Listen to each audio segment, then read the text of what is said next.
Nandito kami sa tricycle. Na-stranded kami sa lakas ng ulan. O ayaw tumakbo yung aming tricycle. Ayaw tumakbo. Sa kalakasan pa ng ulan. Lakas pa ng kidlat.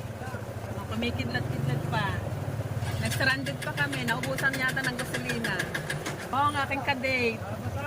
Ang kadate ako rin na nandoon sa Jollibee. Sana kami ng ulan.